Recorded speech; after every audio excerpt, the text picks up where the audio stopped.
বিশ্বব্যাপী ব্যবসায়িক বুদ্ধিতে যে চীন কতটা এগিয়ে তার প্রমাণ পাওয়া গেল আরও একবার। সুযোগ বুঝে ট্রাম্পের হত্যা চেষ্টার ঘটনা নিয়েও ব্যবসা শুরু করেছে চীন, সেখানেও সফল তারা। কিন্তু কি সেই ব্যবসা, কি করছে চীন? বিস্তারিত সহকর্মী ইমতিয়াজ আলমের প্রতিবেদনে। যুক্তরাষ্ট্রের পেনসিলভানিয়ায় এক সমাবেশে ডোনাল্ড ট্রাম্পের উপর গুলি ছোড়ার মাত্র 2 ঘণ্টা পরেই চীনা অনলাইন ব্যবসায়ীরা ওই ঘটনার ছবি সংবলিত সুভেনির টি শার্ট বিক্রি শুরু করেছেন। Times of India, south China morning post খবরটি নিশ্চিত করেছে।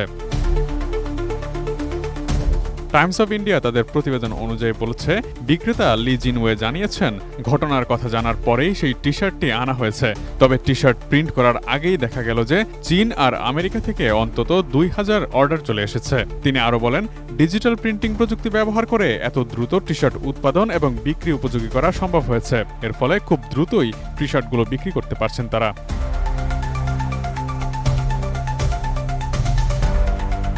প্রতিবেদনে বলা হয়, ট্রাম্পের উপর হত্যা চেষ্টা হামলার পর এই চাহিদা আরও দ্রুত বেড়েছে, কারণ টি শার্ট কারখানাগুলো শুধু ওই হামলার পর ট্রাম্পের ছবিগুলো ডাউনলোড করেছে এবং তাদের ডিজিটাল প্রিন্টিং ক্ষমতা ব্যবহার করে দ্রুত পণ্যগুলো উৎপাদন করেছে।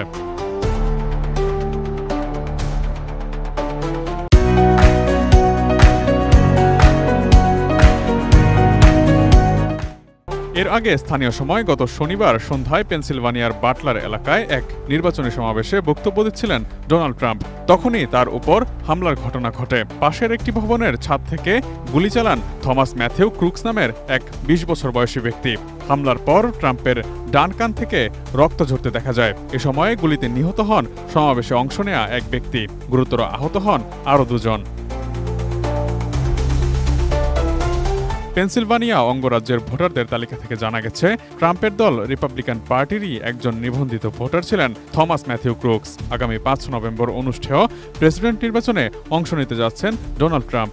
এই নির্বাচনে প্রথমবারের মতো ভোট দেওয়ার জন্য প্রাপ্তবয়স্ক হতেন ক্রুকস। হামলা চালানোর সময় তার হাতে AR-15 সেমি অটোমেটিক রাইফেল ছিল বলে মার্কিন বিভিন্ন সংবাদ মাধ্যমের খবরে বলা হয়েছে। এর আগেও ট্রাম্পকে নিয়ে টি শার্ট ও সুভেনির ব্যবসা জমে উঠেছিল বছরখানেক আগে। তবে সেটা ট্রাম্পের বিরোধী শিবির থেকে করা হয়েছিল। তখন ট্রাম্পের ছবি সংবলিত টি শার্ট ও মগের মধ্যে ট্রাম্পের সাজা চেয়ে ও সাজার নিন্দা জানিয়ে পক্ষে ও বিপক্ষে প্রচারণা শুরু হয়েছিল লস অ্যাঞ্জেলেসে। তবে এত কিছুর পরেও হাজার মাইল দূরের চাইনিজদের ব্যবসা কিন্তু ঠিকই চলছে। Imtiaz Alam, desk report, ATN news.